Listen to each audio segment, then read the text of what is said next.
Myanmar civil war यानी कि Myanmar crisis में आज हम एक कदम और आगे बढ़ते हैं। हमने अपने पिछले लेक्चर में पार्ट 1 कवर किया था, the understanding of ground zero. हमने म्यांमार के बारे में, उसकी जोग्राफिकल लोकेशन क्या है, किन किन कंट्रीज़ के साथ वो बॉर्डर शेयर करता है, भारत के किन राज्यों के साथ उसकी सीमा पड़ती है, इसका जिक्र किया। हमने आपको बताया कि कैसे वहाँ की आर्मी इतनी स्ट्रॉन्ग है, उसके आज़ादी दिलाने में क्या रोल है, आंग सान द फादर ऑफ आंग सान सू की, उनकी क्या भूमिका है उस आर्मी को खड़ा करने में, और वो आर्मी आगे जा कर के कैसे एक dominant social, economic, political force बन जाती है म्यांमारी सोसाइटी में। और 1962 से लेकर के 2024 तक किसी न किसी तरह से अलग अलग नाम से म्यांमारीज मिलिट्री द जुंटा म्यांमार को कंट्रोल करती है, उसकी गवर्नमेंट को रन करती है।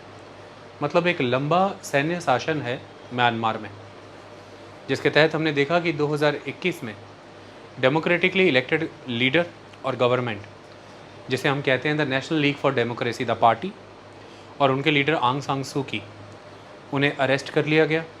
और उसके बाद से ही प्रो डेमोक्रेसी पीपल अलग अलग एथनिक आर्म्ड ऑर्गेनाइजेशंस के बैनर के अंडर, या फिर जो पीपल डिफेंस फोर्सेस हैं पीडीएफ के नाम पर, या पीपल डिफेंस आर्मीज़ पीडीए के नाम पर, ये सारी अलग अलग संगठन एकजुट होकर के जो म्यांमारी मिलिट्री जुंटा सरकार है, यानी कि जो म्यांमार का सैन्य शासन है, उसके खिलाफ मोर्चा खोले हुए हैं, उसके खिलाफ जंग चल रही है। तो एक मुल्क के भीतर ही दो दल, दो संगठन, दो ऑर्गेनाइजेशंस एक दूसरे से जंग कर रही हैं। यह गृह युद्ध होता है, तो सिविल वॉर की सिचुएशन है। आज हम उसके अगले अध्याय की ओर बढ़ेंगे। म्यांमार में हो रहे सिविल वॉर के विषय में समझते हुए हम ये समझेंगे कि इसकी इंडिया पर इम्पैक्ट क्या आएंगे, इंडिया की सेफ्टी, सिक्योरिटी और नॉर्थ ईस्टर्न स्टेट्स पे इसके क्या असर पड़ेंगे। ये सारी चीज़ों को हम बड़े सुंदर तरीके से समझेंगे। शुरुआत करते हैं। देखिए, जब मैं आपको ये कहता हूँ कि म्यांमार में हुए सिविल वॉर का इंडिया पे इम्पैक्ट क्या आएगा, तो मेरा सीधा सीधा जो एरिया है अंडर डिस्कशन वो भारत के उत्तर पूर्व के राज्य हैं, द नॉर्थ ईस्टर्न स्टेट्स। मैं उनकी बात करता हूँ। क्यों मैं नॉर्थ ईस्टर्न स्टेट्स की ही बात करता हूँ, उसके विषय में हम बताएं। उसके पहले आपको कुछ टर्म्स और कुछ फैक्ट्स दिमाग में रखने हैं। वो क्या है वो समझ लीजिए, ताकि लेक्चर आराम से आगे बढ़ पाए। सबसे पहले मैंने यहाँ पर लिखा है कि UNHCR, जो यूनाइटेड नेशंस का ह्यूमन राइट्स कमीशन है रिफ्यूजीज़ को लेकर के, उसकी जो मैंडेट है, उसकी जो शर्तें हैं विश्व भर में कि रिफ्यूजीज़ के साथ किस तरह से डील करना है, उसको लेकर के भारत का स्टैंड क्या है। देखिए, 1951 की जो यूनाइटेड नेशंस का रिफ्यूजी को लेकर के कन्वेंशन है, ना तो भारत ने उसकी पार्टी बना, ना भारत ने उसे साइन किया, ना ही उसके तहत जो 1967 में प्रोटोकॉल आए थे भारत उसका सिग्नेटरी है। ना भारत ने प्रोटोकॉल साइन किया 1967 का, ना ही भारत 1951 के उस समझौते का हिस्सेदार है जो यूनाइटेड नेशन के द्वारा रिफ्यूजीज़ के लिए लाया गया। तो भारत इस तरह से साझेदार नहीं है। रिफ्यूजीज़ को लेकर के अंतर्राष्ट्रीय स्तर पर जो एक समझौता आया उसका हिस्सा नहीं है। भारत का शुरू से ये मानना है कि रिफ्यूजी क्राइसिस इंडिया की सेफ्टी, सिक्योरिटी, सॉवरेनिटी से जुड़ा हुआ मसला है। पहला, इंडिया की सेफ्टी, सिक्योरिटी, सॉवरेनिटी इंडिया के लिए पैरामाउंट है।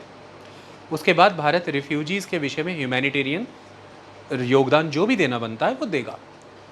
दूसरी तरफ भारत ये मानता है कि भारत और भारत के आसपास के जितने भी पड़ोसी मुल्क हैं, रिफ्यूजी का मुद्दा भारत और उसके पड़ोसी मुल्कों के बीच का मुद्दा है, यानी कि ये एक बायलेटरल इशू है, ये मल्टीलेटरल इशू नहीं है। तो ऐसे में रिफ्यूजीज़ का इशू इंडिया डिफरेंट कंट्रीज़ के साथ बायलेटरली ही सॉर्ट आउट करे। ये दूर बैठी कोई मल्टीलेटरल ऑर्गेनाइजेशंस या बहुआयामी संस्थाएं या बहुसदस्यीय संस्थाएं इस पर फैसला ना लें, और वो स्टैंडर्ड मैनर में भारत पे या किसी मुल्क पर लागू ना करें, क्योंकि हर जगह पर हर मुल्क की अपनी different social, economic, geostatic, geo economic, geo political, cultural conditions होती हैं। उनको देखते हुए ही अब कोई भी एक मुल्क देखेगा कि कितने रिफ्यूजीज़ हैं, किस तरह की उनकी एथनिसिटी है, पड़ोसी मुल्क में कैसे हालात हैं, पड़ोसी सरकार के साथ कैसे समझौते किए जा सकते हैं। इन सब चीज़ों पर ध्यान दिए बिना स्टैंडर्ड शर्तें मान पाना मुश्किल है। तो भारत मानता है कि भारत की सेफ्टी, सिक्योरिटी, सॉवरेनिटी सर्वोच्च है। रिफ्यूजीज़ को वो डील करेगा, लेकिन इन चीज़ों को ध्यान में रखते हुए। और दूसरा, भारत और उसके पड़ोसी मुल्कों के बीच ये द्विपक्षीय मुद्दा है, बायलैटरल मुद्दा है, दो पार्टियों का मुद्दा है, ये अंतर्राष्ट्रीय स्तर का कोई मल्टीलेटरल मुद्दा नहीं है। तो भारत अपने पड़ोसी मुल्कों के साथ समय समय पर जो जो ज़रूरी है वो करता रहा है। और इसका नतीजा ये है कि UNHCR का ही डाटा है कि 2021 तक भारत में 2 लाख रिफ्यूजीज़ हैं जो डॉक्यूमेंटेड हैं। जो अभी असाइलम सीक करना चाह रहे हैं, डॉक्यूमेंटेड नहीं है, उनकी तो तादाद अलग है। ये वो हैं जो डॉक्यूमेंटेड हैं। तो अच्छी खासी तादाद भारत में रिफ्यूजीज़ की ऑलरेडी एग्जिस्ट कर रही है। UNHCR की मैंडेट्स को भारत रिस्पेक्ट करता है। बात सिग्नेटरी तो किसी का नहीं है, बट रिस्पेक्ट करता है। सिग्नेटरी होना और रिस्पेक्ट करने में बहुत फ़र्क है। रिस्पेक्ट करना कि आप अपनी डिस्क्रिशन से, अपनी विश से किसी की पॉलिसीज़ के तहत चलने की कोशिश कर रहे हैं, जब चाहें आप वो छोड़ भी देंगे। तो ये एक तरह का आपका एक एडहॉक स्टांस होता है। ये कोई बाउंड या परमानेंट या ऑफिशियल स्टांस इस तरह से नहीं होता, ये आपका एक एडहॉक स्टांस होता है। UNHCR के तहत जो मैंडेट्स हैं रिफ्यूजीज़ को लेकर के, असाइलम सीकर्स को लेकर के, भारत उनका सम्मान करता है। और उसके तहत भारत का संविधान, भारत की डेमोग्राफी, भारत की इकोनॉमी जितना का भारत को स्पेस ऑफर करती है, भारत उस हिसाब से एकोमोडेट करता है रिफ्यूजीज़ को और असाइलम सीकर्स को। ऐसा भारत का कहना है। लेकिन यहीं पर रिफ्यूजीज़ को समर्थन देने वाले संगठन कहते हैं इससे कई समस्या आती हैं। क्यों? क्योंकि जब भारत सदस्य नहीं रहेगा और परमानेंट मैनर में किसी मैंडेट को नहीं मानेगा, ऐसे में उस इंस्टीट्यूशन को जिसके मैंडेट्स हैं, जिसकी गाइडलाइंस हैं, उसे भारत के बॉर्डर एरियाज़ पे ऑफिसेस और खोलने की परमिशन नहीं मिलती। जब ऑफिसेस खोलने की परमिशन नहीं मिलेगी तो ये बहुत मुश्किल हो जाता है रिफ्यूजीज़ के लिए कि वो खुद से अपना पक्ष रखें, अपने कागज़ दस्तावेज़ साबित करें, सिद्ध करें, खुद से चैनल फाइंड आउट करें कि किन अथॉरिटी से मिलना है और अपने लिए असाइलम स्टेटस गेन करें। इस तरह से ये बहुत डिफ़िकल्ट टास्क हो जाता है एक रिफ्यूजी के लिए जो ऑलरेडी बहुत समस्या में है। और ऐसा ही कहा जाता है कि भारत में UNHCR को अपने दफ्तर खोलने की अनुमति नहीं है भारत के बॉर्डर एरियाज़ में। ले देकर के पूरे भारत में न्यू दिल्ली में ही UNHCR का एक ऑफिस है जहाँ तक रिफ्यूजीज़ को जाना होगा और अपने सारे दस्तावेज उन्हें प्रमाणित करने पड़ेंगे, प्रूव करने पड़ेंगे, टेबल करने पड़ेंगे। उसके बाद अगर संस्थाएं, इंस्टीट्यूशंस एग्री करती हैं, संतुष्ट होती हैं, तो वो उन्हें असाइलम का स्टेटस ऑफ़र करेंगे। ये असाइलम सीकर्स के लिए बहुत डिफ़िकल्ट हो जाता है। लेकिन सिग्नेटरी कंट्रीज़ जो हैं वहाँ पे सिस्टम चेंज हो जाता है। वहाँ पे बॉर्डर्स पे UNHCR के दफ्तर होते हैं। अथॉरिटीज़ अगर किस तरह से रिफ्यूजी को पकड़ ले वो उनके सामने उन्हें पेश करते हैं। UNHCR उनकी बात सुनता है, समझता है, इवन सपोर्ट करता है, डॉक्यूमेंट्स बनाने पूरे करने में फैसिलिटेट करता है और वो खुद से मैटर उस स्टेट की गवर्नमेंट से परस्यू करता है। लेकिन ये सारे काम एक असाइलम सीकर को खुद करने पड़ते हैं जब आप UNHCR के सिग्नेटरी नहीं रहते हैं और सिर्फ सम्मान के तौर पर आप उनकी शर्तें अपने देश में पालन कर रहे हैं, जैसा आपको लगता है सही है उस मुताबिक। ये पहला स्टेटस है जो आपको दिमाग में रखना है, लेक्चर आगे परस्यू हो सके उसके लिए। दूसरी चीज़ जो मैंने आपको बताई वो ये, दूसरी चीज़ जो आपको दिमाग में रखनी है, इस समय में अक्टूबर यानी कि 10th month of a year और 27th ऑफ द डेट, 27 अक्टूबर से 2021 से जो ऑपरेशन चल रहा है म्यांमार में, वही ऑपरेशन आज आप देख रहे हैं जो आर्म्ड कन्फ्रंटेशन, जो आर्म्ड रिबेलियन आपको नज़र आ रहा है म्यांमारी सेना के अगेंस्ट, उसका नाम है ऑपरेशन 1027। तो कई बार एग्जाम्स में ये बहुत पूछा जाता है कि ऑपरेशन 1027 किस मुल्क से एसोसिएटेड है, तो answer is the associated with the Myanmar. और ऑपरेशन 1027 इसका नाम क्यों है? क्योंकि 10वां महीना 27 तारीख, 10वां महीना 27 तारीख, that's why the name is 1027। इस दिन से आर्म्ड रिबेलियन प्रोसेस वहाँ पर, आर्म्ड कॉन्फ्लिक्ट वहाँ पर शुरू हुआ। सही मायने में इसे कौन लीड कर रहा है? इसे वहाँ पर लीड कर रहा है 3 ब्रदरहुड अलायंस। ये 3 ब्रदरहुड अलायंस क्या है? इसमें 3 मेन ऑर्गेनाइजेशंस आती हैं। तो पहली द अराकान आर्मी, यानी कि म्यांमार के जो लोग हैं, पीपल हैं, उनको डिफेंस करने वाली पीपल डिफेंस फोर्सेस PDFs, और अलग अलग एथनिक ग्रुप्स के जो अपने हथियारबद्ध संगठन हैं, जिनके पास हथियार हैं, जो सेना के तौर पर काम करते हैं, उन समाज के लिए, जिन्हें हम एथनिक आर्म्ड ऑर्गेनाइजेशंस कहते हैं, EAOs। तो उनमें आ जाती हैं जैसे अराकान लोगों को रिप्रेजेंट करती हुई रखाइन स्टेट जो है उसे रिप्रेजेंट करती हुई द अराकान आर्मी।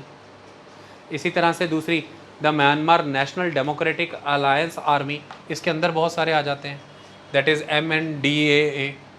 तीसरी the Ta'ang National Liberation Army. So देखिए सबके नाम, National Liberation Army, National Democratic Alliance Army. So the Arakan Army, the Myanmar National Democratic Alliance Army and the Ta'ang National Liberation Army. Main इन तीन संगठनों ने मिलकर के थ्री ब्रदरहुड अलायंस शुरू किया कि हम सारे डिफरेंट एथनिक ग्रुप्स को इस बार साथ आना चाहिए, और जो प्रो डेमोक्रेटिक फोर्सेस हैं, द पीपल डिफेंस फोर्सेस, हमें उन्हें भी साथ लेना चाहिए। हम सबको एक साथ होकर के मिलिट्री को कन्फ्रंट करना है, सैन्य शासन के विरुद्ध लड़ना है। अच्छा, कि थ्री ब्रदरहुड अलायंस अपने इस ऑपरेशन 1027 को जस्टिफाई किस ग्राउंड पे करता है? वो ये कहता है कि हम सिविलियंस की ज़िंदगी बचाने के लिए लड़ रहे हैं। We are fighting to save the lives of the civilians first. Second, वो ये कह रहा है कि हम रेजोल्यूटेड हैं, पूरी तरह से निश्चित हैं, तय हो चुका है कि जिस तरह के भी हम पर गन फायर्स और आर्टिलरी अटैक्स किए जाएंगे, हम उनको रिटेलिएट करेंगे, हम उनको जवाब देंगे। तीसरा, जो भी हमारे हाथ में, जो भी हमारे पास रिसोर्स है, ज़मीन है, हमारा लैंड है, हमारी प्रॉपर्टी है, हमारे पोजेशंस हैं, हम उन्हें मेंटेन करेंगे, किसी भी ग्राउंड पे कॉम्प्रोमाइज़ होने नहीं देंगे। और चौथा, हम अपनी आज़ादी के लिए लड़ेंगे, हम अपनी स्वतंत्रता के लिए लड़ेंगे, अपनी आइडेंटिटी के लिए लड़ेंगे। हम सिविलियंस की ज़िंदगी बचाने के लिए लड़ रहे हैं, हम सेना के गन फायर और हमलों का मुँह तोड़ जवाब देने के लिए लड़ रहे हैं, हम अपनी ज़मीनें, अपने अधिकार, अपने रिसोर्सेज को पोजेस करने के लिए लड़ रहे हैं, उन पोजेशंस को मेंटेन रखने के लिए लड़ रहे हैं, और हम अपनी आज़ादी के लिए लड़ रहे हैं, अपनी स्वतंत्रता के लिए लड़ रहे हैं, जो कि हम करेंगे। तो थ्री ब्रदरहुड अलायंस जो है वो ये एक बात करता है कि हम लोकतंत्र के लिए लड़ रहे हैं। ये उसने वर्ल्ड लेवल पर अपना एक स्टैंड मेंटेन किया हुआ है। इतनी बात समझ में आई? तो ये भी शब्द हमारे जिक्र में आएगा, आगे जा कर के हम इसको सुनेंगे। इसके बाद आ जाती है जब हम म्यांमार की बात करते हैं। देखिए, जब हम म्यांमार की बात करते हैं तो मैंने आपको म्यांमार की एक इमेज लास्ट टाइम दिखाई थी जब हमने लेक्चर किया था। उस इमेज को देखना दोबारा ज़रूरी है, हम उसे दोबारा से देख लेते हैं।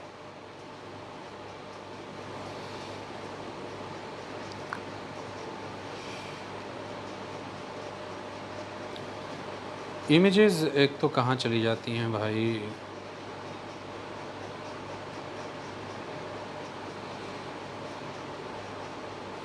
एक बहुत साफ़ सुथरी इमेज भी थी जो हमने सेकंड टाइम में देखी थी। चलो छोड़ो, आप इसी को देख लीजिए। जब हमने म्यांमार को देखा था, एक बड़ी साफ़ इमेज भी थी ना इसकी, जो हमने लास्ट टाइम दिखाई थी, वो कहाँ चली गई? गलती से डिलीट तो नहीं हो गई? डाउनलोड्स में किधर है? नहीं है, इसी को साफ़ कर लेते हैं। चलिए कोई बात नहीं, दैट इज़ गुड इमेज।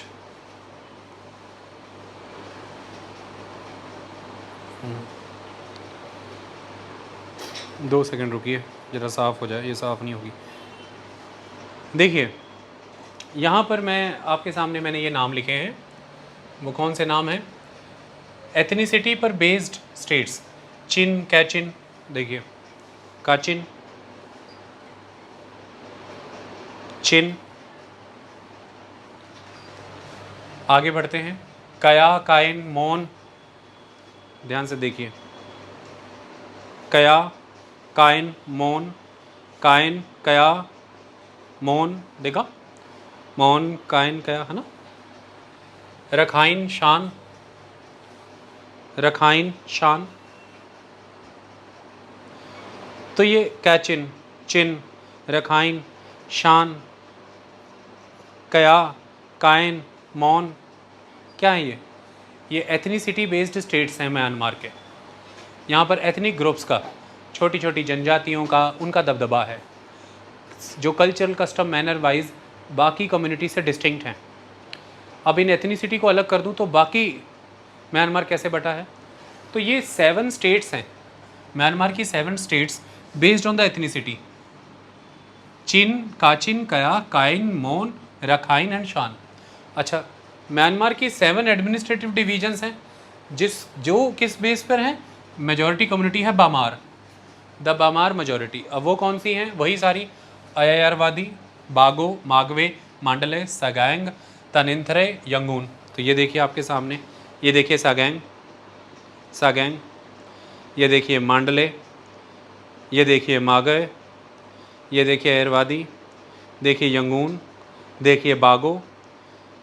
तो ये सारी, ये देखिए तनंतरी, तो ये तनंतरी, अय्यरवादी, यंगून, बागो, उसके बाद मागवे, उसके बाद सगैंग, ये सारी ये बामार मेजॉरिटी एरियाज़ हैं जो कि 7 एडमिनिस्ट्रेटिव डिवीजन्स हैं म्यांमार की। तो 7 एडमिनिस्ट्रेटिव डिवीजन्स हैं म्यांमार की, 7 एथनिसिटी बेस्ड स्टेट्स हैं जो हमने देखे। टोटल ये 14 यूनिट्स मेनली म्यांमार में एग्जिस्ट करते हैं। ओके, इतनी बात क्लियर होगी। चलिए अब इसके आगे एक और चीज़ समझते हैं, पैंगलोंग अग्रीमेंट। पैंगलोंग अग्रीमेंट क्या है? 1948 में आप जानते हैं कि म्यांमार आज़ाद हुआ, लेकिन 1948 में आज़ादी से पहले फरवरी 1947 में क्या हुआ? फरवरी 1947 में अब आज़ादी किससे मिली है? अंग्रेज़ों से। तो अंग्रेज़ एग्जिस्ट कर रहे हैं म्यांमार में, और ऐसा दिखता था उस समय में कि अगर एक यूनाइटेड फ्रंट क्रिएट किया जाए देश के अंदर, एक यूनाइटेड फ्रंट हम क्रिएट करें, तो किसी तरह से हम बेहतर लड़ सकते हैं, खड़े हो सकते हैं, आगे बढ़ सकते हैं विरोधी ताकतों से। और यही चीज़ ब्रिटिशर्स भी चाहते थे। ब्रिटिशर्स चाहते थे कि अलग अलग एथनिक ग्रुप अगर म्यांमार में इकट्ठे होकर के कंबाइंड फ्रंट क्रिएट कर दें युद्ध के हालातों में लड़ने के लिए, तो ये ज़्यादा बेहतर होगा हमारे लिए। क्यों? क्योंकि कल को अगर हम यहाँ से जाते हैं किसी भी एक ग्रुप के साथ डिफरेंट एथनिक स्टेट क्रिएट करने की बजाय हम इन सब को कंबाइंड एक बर्मीज़ इंडिपेंडेंस देके चले जाएंगे। बर्मा के साथ एक पावर ट्रांसफ़र ऑफ पावर का इंस्ट्रूमेंट साइन करके उनको आज़ादी देके चले जाएंगे। ब्रिटिशर्स के लिए भी ये इंटरेस्ट में था कि सारे एथनिक ग्रुप्स अगर मेन स्ट्रीम जो आर्मी फ्रंट क्रिएट हुआ है उसके साथ जुड़ जाएं, आंग सांग के साथ आ जाएं, तो हमारा सहायता बेहतर हो जाएगी। कोल्ड वॉर का फेज़ चल रहा है, अलग अलग पावर्स हमारे साथ अगेंस्ट खड़ा होना चाहती हैं, जैसे कि 1945 में जंग ख़त्म होते ही रशिया और चाइना तेज़ी से आगे बढ़ना चाह रहा था। ये एक इम्पॉर्टेंट एलिमेंट है। दूसरी तरफ आंग सांग को ये दिखता था कि अगर हम सारे इकट्ठे हो जाते हैं तो हम बेहतर पोजीशन रख पाएंगे, अभी ब्रिटिशर्स के साथ खड़े होके और कल को फिर ब्रिटिशर्स के अगेंस्ट भी। तो देश को जल्दी आज़ादी मिल जाएगी, हमें एक साथ आना चाहिए। और सारे एथनिक ग्रुप्स को ये दिखता था कि अगर हम जल्द से इकट्ठे हो जाते हैं तो हम सबको इकट्ठे जल्दी आज़ादी मिल जाएगी ब्रिटिशर से, हम एक मजबूत वॉइस बनेंगे। तो कुल मिलाकर के एक यूनाइटेड फ्रंट क्रिएट करना था। अंग्रेज मानी कि उस समय की जो सरकार थी एक तरह से तो अंग्रेज ही थे, बट आंग सांग मेन फेस बने हुए थे।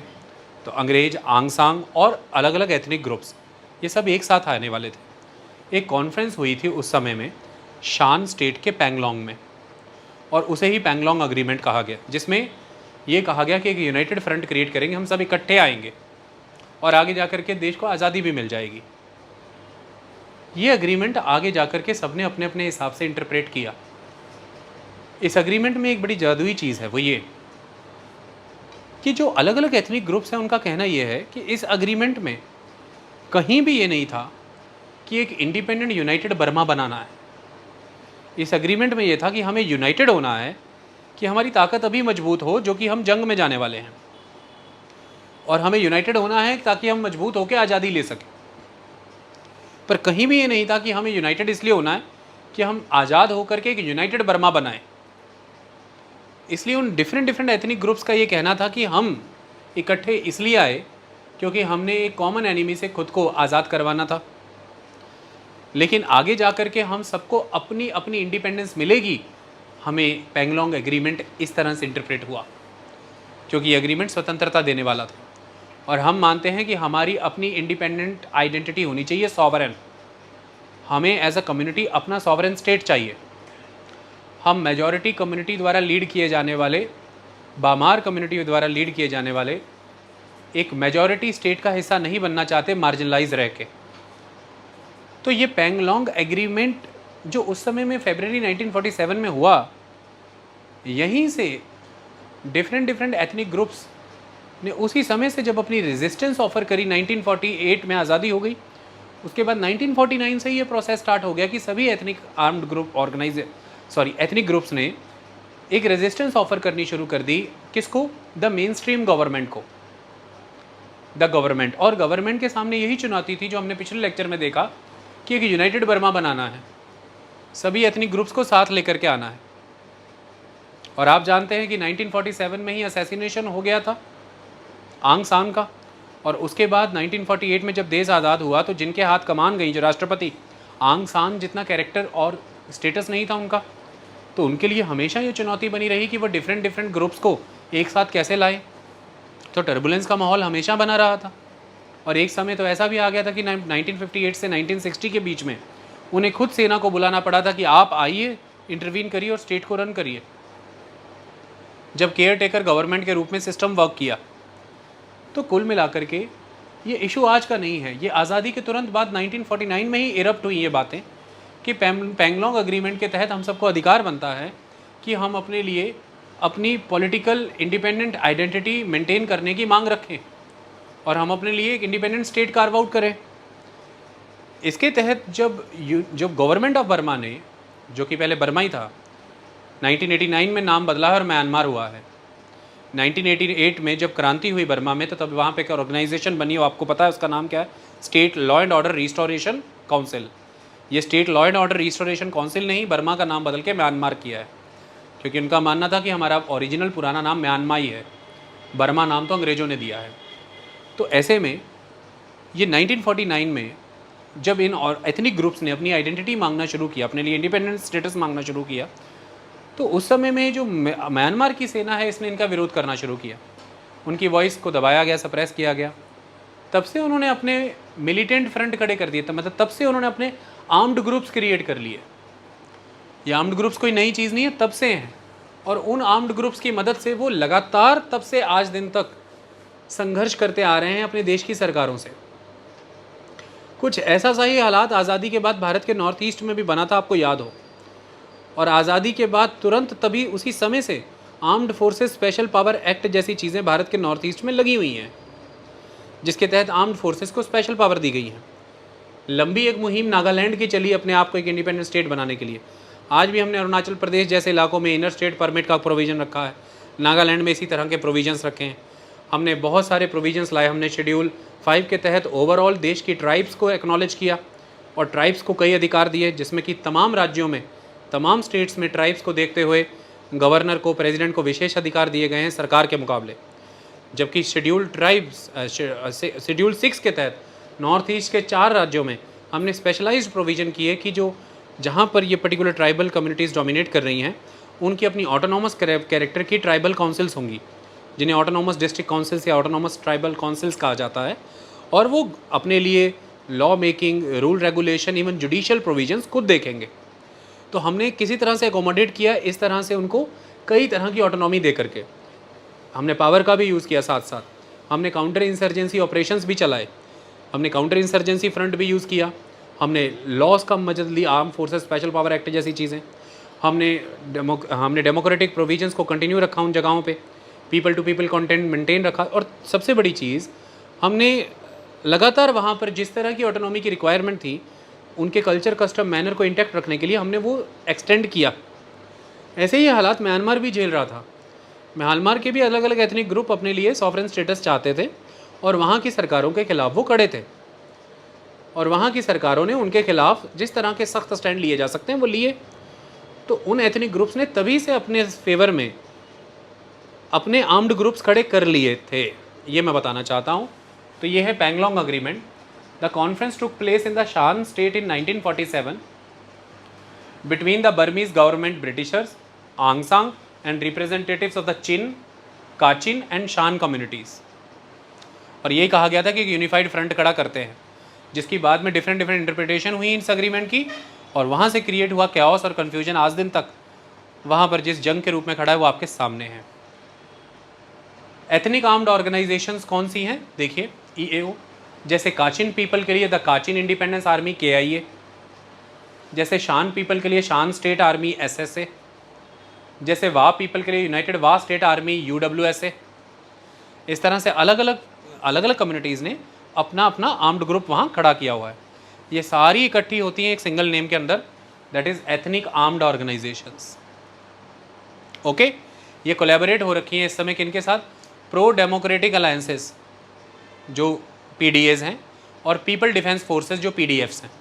अब ये सारे एक अम्ब्रेला के अंदर इकट्ठे हुए हैं और ये 3 ब्रदरहुड अलायंस के रूप में आगे बढ़ रहे हैं और ये वहाँ की मिलिट्री जुंटा यानी कि जो सरकार है, सैन्य सरकार है, उसका विरोध कर रहे हैं। बोर्ड पे लिखी हुई तमाम चीज़ें मैंने पढ़ करके बता दी हैं, जिसमें से बस ये पढ़ना रह गया है जो UNHCR वाला कॉन्सेप्ट मैंने असाइलम वाला बताया था कि India grants asylum to a large number of people from neighbouring state and generally respect UNHCR's mandate but on ad hoc basis.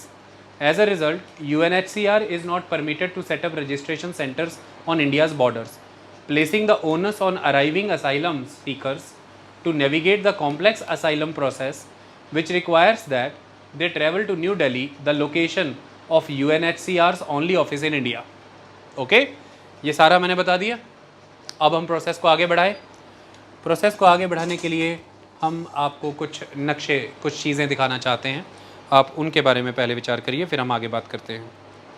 Ground work इतना क्लियर? Okay, very good.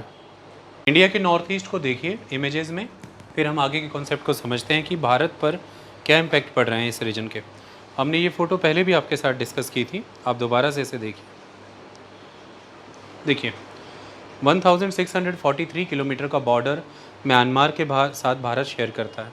सिर्फ border ही नहीं share करता है, 90% population जिस particular religion को follow कर रही है, that is the Buddhist religion, और वो थेरावादी बुद्धिज़्म है।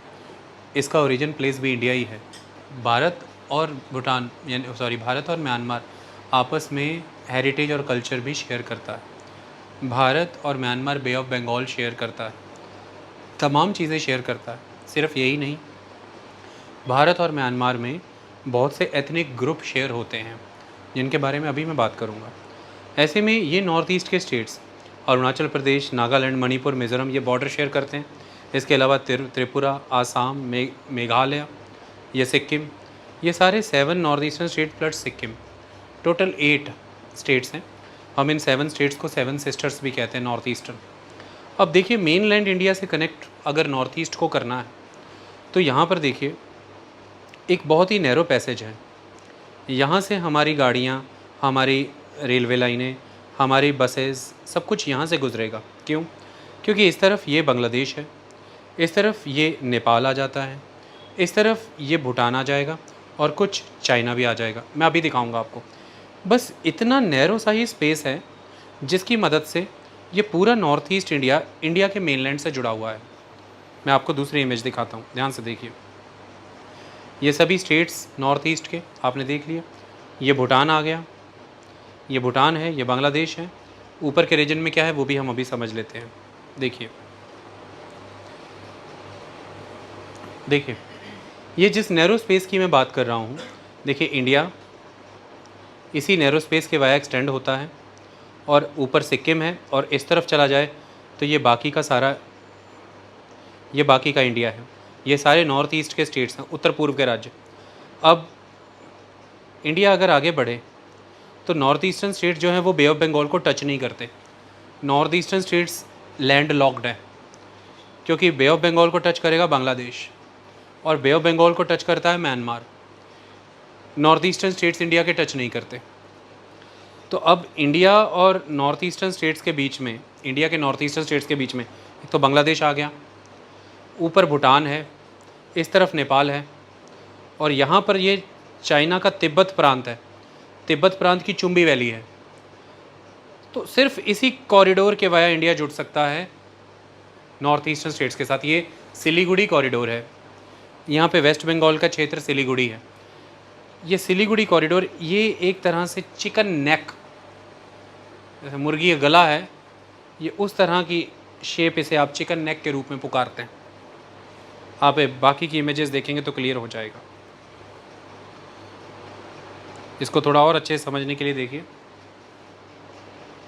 We are talking about this particular space. इस तरफ देखिए भूटान खड़ा है, यहाँ बांग्लादेश खड़ा है, नेपाल खड़ा है। मतलब हमारा इतना सा ज़मीन का हिस्सा 1 2 3 और यहाँ पर देखिए चुम्बी वैली वाया चीन, 4 मुल्कों से घिरा हुआ है। अगर कल को चीन के साथ भारत की किसी तरह की समस्या होती है और चीन का अच्छा खासा इन्फ्लुएंस अगर भूटान, बांग्लादेश, नेपाल पे और म्यांमार पर है, या चीन अपने बूते ही किसी तरह से भारत के इस सिलीगुड़ी कॉरिडोर को या चिकन नेक को चोक करता है, 1 मिनट में भारत का पूरा नॉर्थ ईस्ट भारत के मेनलैंड से कट जाएगा। और चीन तेज़ी से क्या कर रहा है, चीन भूटान के वेस्टर्न साइड पे ये जो डॉटेड लाइन है, अपनी टेरिटरी को इस डॉटेड लाइन तक देखता है, यानी कि वो जो ये बारीक हिस्सा है भूटान का, ये इस डॉटेड लाइन के इस तरफ जो बारीक सा हिस्सा है, वो उसे भूटान का नहीं मानता, वो उसे अपना मानता है। क्योंकि ये जो डॉटेड लाइन अगर चीन को मिल जाती है तो ऑटोमेटिकली इस डॉटेड लाइन के नीचे से ये ब्लैक लाइन गुजरेगी और ये वो इलाका है डोकलाम प्लेट्यू का, this Doklam high area, Chumbi valley के बगल में एक ऊंचा इलाका। ये चीन को चाहिए इंडिया के सिक्किम और सिलीगुड़ी कॉरिडोर पे बेटर सर्वेलेंस के लिए, इंडियन आर्मी के मुकाबले बेटर पोजीशन पे आने के लिए, बेटर मैनोवरिंग के लिए। इसलिए लगातार चीन और भारत के बीच में इसी डोकलाम इलाके को लेकर के लंबा स्टैंड ऑफ बना रहा था। ये वही स्टॉप है, ये वही पॉइंट है। This is the stand off point between the China and the India, because this point will give better manoeuvring position to China. तो ऐसे में अगर हल्का सा बॉर्डर भूटान का अपनी ब्लैक लाइन से अंदर की ओर खिसकता है, रेड लाइन पे आता है, ऑटोमेटिकली उस रेड लाइन की कंटिन्यूटी फिर ये डोकलाम प्लेट्यू के नीचे जा रही है और ये सारा हिस्सा जो है फिर चीन का हो जाएगा, जो कि इस समय भूटान का स्टैंड है कि मेरा है, और भारत उस स्टैंड के साथ खड़ा है और भारत की सेना वहाँ पर खड़ी रही है। क्योंकि आप सब जानते हैं कि भूटान के विदेशी संबंध और भूटान की सुरक्षा की जिम्मेदारियाँ भारत ने ली हैं, हमने ये आपको पढ़ाया है, और भारत वहाँ पर खड़ा रहा। तो Bhutan Doklam stand of between the China and India एक बड़ा इनफेमस एपिसोड रहा है इंडिया चाइना रिलेशंस के बीच में। This is the importance of this Siliguri corridor. Okay, अब हम कुछ और इमेजेस के वाया इसको समझने की कोशिश करते हैं। देखिए image number 1, blue colour, you have to go through this very narrow passage to access your northeastern states, the northeastern states। कितना नैरो है ये पैसेज, इसको समझने के लिए हम समझें।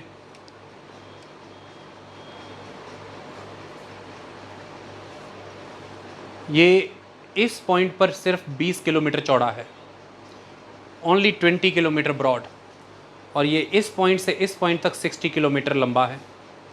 तो 60 किलोमीटर लंबा और 20 किलोमीटर चौड़ा। लाइट्स ऑन करें फटाफट मोबाइल्स की। This is the chicken neck and the Siliguri corridor you can call. बस इसको कंट्रोल में करना है चाइना के द्वारा। और चाइना की चुम्बी वैली भारत से यहाँ पर इस पॉइंट पे कितनी दूर है, सिर्फ 130 किलोमीटर। चाइना की चुम्बी वैली यहाँ से सिर्फ 130 किलोमीटर की दूरी पर है, जो मैं आपको दिखा रहा था। 130 किलोमीटर की दूरी कुछ भी नहीं होती। अगर वो वहाँ पर बेटर लेवरेजिंग पोजीशन पर है, आपको यहाँ पर परेशान कर सकता है। इंडिया के लिए एक मैटर ऑफ सॉवरेनिटी क्रिएट हो सकता है उसके नॉर्थ ईस्ट। और ये मौजूदा हालात हैं। ये चिकन नेक आपका, ये बांग्लादेश, ये नेपाल, ये भूटान और ये चाइना, इस तरह से आप घिरे हुए हैं चारों तरफ से। अब इसको कैसे टारगेट किया जाए, तो इसके लिए भारत लगातार कोशिश कर रहा है कि बांग्लादेश से संबंध बना करके बांग्लादेश से रास्ते बनाए जाएं नॉर्थ ईस्ट तक जाने के लिए। एक प्रयास लगातार भारत कोशिश कर रहा है कि जो बांग्लादेश के बंदरगाह हैं, बांग्लादेश के बेटर पोर्ट्स हैं, उनको कोलकाता पोर्ट से एक्सेस किया जाए और उनके वाया नॉर्थ ईस्टर्न स्टेट्स को ओशियन पे एक्सेस दिलाया जाए, ताकि उनका trade, economy, industrial process develop हो, नॉर्थ ईस्ट में विकास हो, लोगों को रोज़गार मिले, लोग भारत की सरकार, भारत की योजना, नीतियाँ, भारत के संविधान से खुद को विकसित होता दिखें। अच्छे से जगा दो, दिख रहा हूँ मेरा चेहरा, कोई परेशानी तो नहीं आ रही? तो वो अच्छे से विकसित होता देखें खुद को। इसके लिए बहुत ज़रूरी है कि नॉर्थ ईस्ट को बेटर कनेक्टिविटी प्रोवाइड की जाए, पहले तो इंडिया के साथ ही, और नॉर्थ ईस्ट को बेटर कनेक्टिविटी दी जाए अदर बॉर्डर कंट्रीज़ के साथ, जैसे कि साउथ ईस्ट एशियन कंट्रीज़ के साथ, चाहे वो म्यांमार है, चाहे लाओस है, चाहे वियतनाम है, चाहे कंबोडिया है, चाहे थाईलैंड है, चाहे वो इंडोनेशिया है। अगर north eastern states better ocean access करते हैं, बेटर साउथ ईस्टर्न स्टेट्स को एक्सेस करते हैं, डेफिनेटली वहाँ पर इकोनॉमिक प्रोग्रेस आएगा।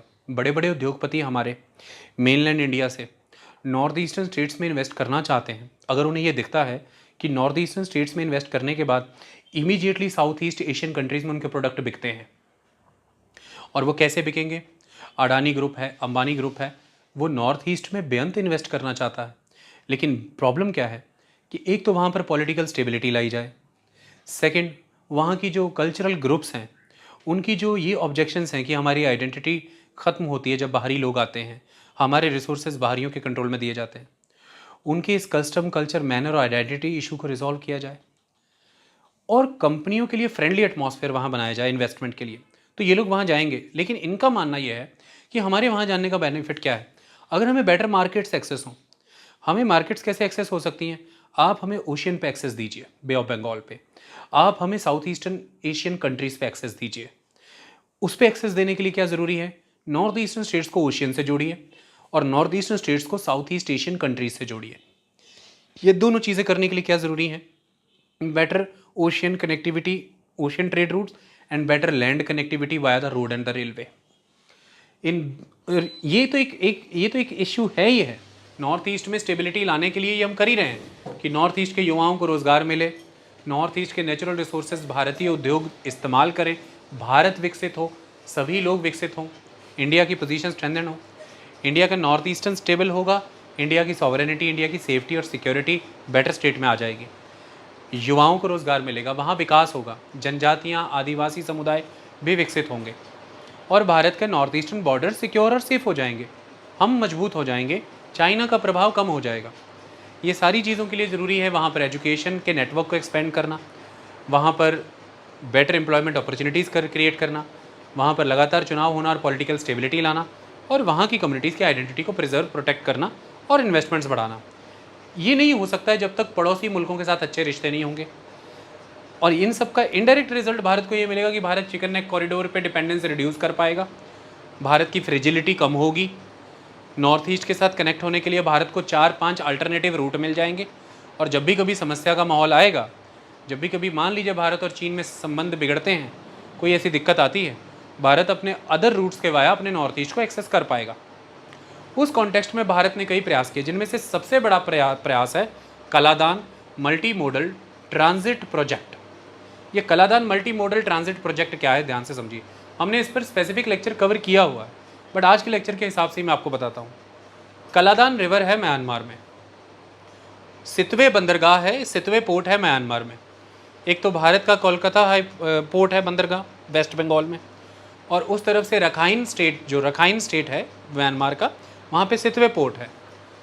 कोलकाता से सितवे पोर्ट को जोड़ना है, पहले तो पानी के जहाज़ पर सामान सितवे पोर्ट तक जाएगा और उसके बाद सितवे पोर्ट से नदी में पानी पलेतवा तक जाएगा, सामान पलेतवा तक जाएगा, ये कलादान नदी है। और उसके बाद सड़क मार्ग से सामान म्यांमार से होते हुए भारत के नॉर्थ ईस्टर्न स्टेट्स के बॉर्डर तक जाएगा और उसके बाद ये भारतीय राज्यों के शहरों में पहुंचेगा।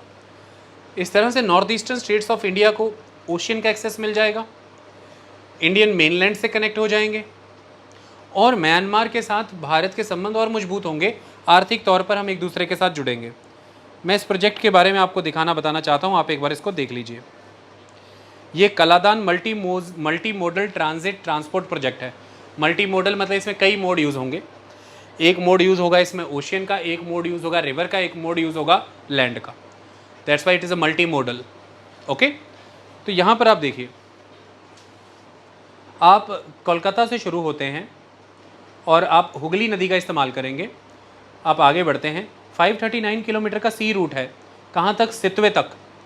सितवे से ऊपर आप कलादान नदी का इस्तेमाल करेंगे, आप पलेतवा तक जाइए, पलेतवा से ऊपर कलेतवा तक, उसके ऊपर जोरिनपुई तक। आगे आप देखिए भारत में ये जोरिनपुई, ये लांगतलाई एंड ऐजवाल, ये भारतीय शहर हैं जो आप एक्सेस कर पाएंगे। ये है the project Kaladan multi modal transit transport project. इसका कॉन्सेप्ट, इसका फ्रेमवर्क 2008 में आ गया था, लेकिन अभी तक ये प्रोजेक्ट कंप्लीट नहीं हो पाया। उसके कई कारण हैं। एक तो टोपोग्राफी, यानी कि ज़मीन की बनतर बहुत रगड़ है इस इलाके में, क्योंकि जब मैं बात कर रहा हूँ रखाइन प्रांत की, ये अराकान पर्वतों के लिए जाना जाता है। ये अराकान माउंटेन टेरिटरी है। इतना ईजी नहीं है यहाँ पर किसी भी तरह का इंफ्रास्ट्रक्चर क्रिएट करना, जैसे कि सड़कें। दूसरी बात, पॉलिटिकल स्टेबिलिटी यहाँ पर आ नहीं पाई लंबे समय से, तो म्यांमार में पॉलिटिकल स्टेबिलिटी का ना होना एक दूसरा बड़ा कारण था। तीसरा बड़ा कारण, जो इंटर डिपार्टमेंटल कम्युनिकेशंस थी भारत और म्यांमार में, समय समय पर वो बिगड़ती रहीं। ये डिसाइड नहीं हो पाया कि किन को तरजीह देनी है, सिविलियन गवर्नमेंट्स को देनी है या सेना को देनी है, किस तरह से सामंजस्य बनाया जाए। और चौथी सबसे बड़ी बात, जो लोकल एथनिक ग्रुप्स है उनका इन प्रोजेक्ट्स को रेजिस्टेंस ऑफर करना। ये 4 मोटे बड़े कारण रहे जिसके कारण भारत का और म्यांमार का मिला जुला ये Kaladan multi modal transit transport project पूरा नहीं हो पा रहा है। लेकिन इसमें भारत ने बहुत निवेश कर दिया है और इस समय ये प्रोजेक्ट हमारा स्टेक पे है, जिस तरह के हालात म्यांमार में बने हैं। क्योंकि जिन रीजन से इसे गुजरना है, हम अभी उन रीजन्स की बात करके हटे हैं कि ये मेन रीजन्स हैं the Rakhine state, the chin state. और ये रखाइन और चिन स्टेट ही इस समय एथनिक आर्म्ड ऑर्गेनाइजेशंस और मिलिट्री जंटा के संघर्ष का केंद्र बने हुए हैं। एक तरफ से सैन्य सरकार और एक तरफ से थ्री ब्रदरहुड अलायंस इन्हीं इलाकों में मुख्यतः लड़ रही हैं। ऐसे में अपनी इन्वेस्टमेंट्स, अपने इंफ्रास्ट्रक्चर, अपने प्रोजेक्ट को कामयाब बना पाना बहुत मुश्किल काम है। ये प्रोजेक्ट इस तरह से स्टेक में है। इस प्रोजेक्ट को थोड़ा अच्छे से मैं आपको दिखाऊं तो आप क्लैरिटी समझ पाएंगे। इसको समझिए। देखिए, कोलकाता से सितवे बंदरगाह तक शिपिंग रूट फॉलो होगा 539 किलोमीटर का। सितवे से पलेतवा शहर तक कलादान नदी से जाएंगे आप, ये इनलैंड वाटर ट्रांसपोर्ट होगा, ये 158 किलोमीटर का होगा। पलेतवा से इंडो म्यांमार बॉर्डर तक आप जाएंगे, ये रोड के वाया होगा, ये 110 किलोमीटर का होगा। और फिर बॉर्डर से नेशनल हाईवे 54 तक आप जाएंगे, दैट इज़ लांगतलाई इंडिया में, ये भी वाया रोड होगा, ये 100 किलोमीटर होगा। यानी कि मेनली भारत में 100 किलोमीटर का एक सफ़र इसके द्वारा तय होगा। अब मैं आपको इस प्रोजेक्ट की कुछ स्पष्ट चेहरे दिखाना चाहता हूँ, कुछ स्पष्ट इमेजेस दिखाना चाहता हूँ। कोलकाता से आप सितवे तक गए, अभी आप पलेतवा में हैं, यानी कि अभी आप म्यांमार में ही हैं। आप आगे बढ़े, आपने बॉर्डर क्रॉस कर लिया है, आप जोरिनपुई में पहुंच चुके हैं, आप लांगतलाई आ चुका है, अब ऐजवाल पहुंच चुके हैं। मैं इसकी एक और स्पष्ट इमेज आपको दिखा देना चाहता हूं, जिसमें आपको किलोमीटर वाइज ये पूरा क्लियर करके बताएगा। ये 539 किलोमीटर का रूट जो है कोलकाता से शुरू होगा, पहले नदी का मार्ग लिया जाएगा, फिर बंदरगाह से होकर के इस तरह से 539 किलोमीटर आप फॉलो कर रहे हैं समुद्र में। उसके बाद यहाँ से देखिए, सितवे पोर्ट से लेकर के पलेतवा तक कलादान नदी में 158 किलोमीटर, पलेतवा से कलेतवा तक 60.8 किलोमीटर बाया रोड, कलेतवा से जोरिनपुई तक 14.2 किलोमीटर बाय रोड, और उसके बाद फिर लांगतलाई तक 87.81 किलोमीटर और ऐजवाल तक फिर आप आगे पहुंच जाएंगे। तो इस तरह से ये कलादान प्रोजेक्ट है। यही प्रोजेक्ट नहीं, इसको छोड़िए, भारत नॉर्थ ईस्टर्न स्टेट्स को जोड़ना चाहता है म्यांमार और थाईलैंड से। ये India Myanmar Thailand IMT transnational highway है। 3 ट्रांसनेशनल हाईवे भी बोलते हैं इसको, ट्रिपल ट्रांसनेशनल हाईवे बोलते हैं, और India Myanmar Thailand transnational highway भी बोलते हैं इसको। इसकी सीमा बढ़ानी है एक समय तक इसे बढ़ा करके न्यू दिल्ली तक लाना है, और साउथ ईस्ट में इसे बढ़ा करके वियतनाम के हो ची मिन शहर तक लेके जाना है। अभी ये जाएगा थाईलैंड तक, और ये शुरू होगा भारत के गुवाहाटी से।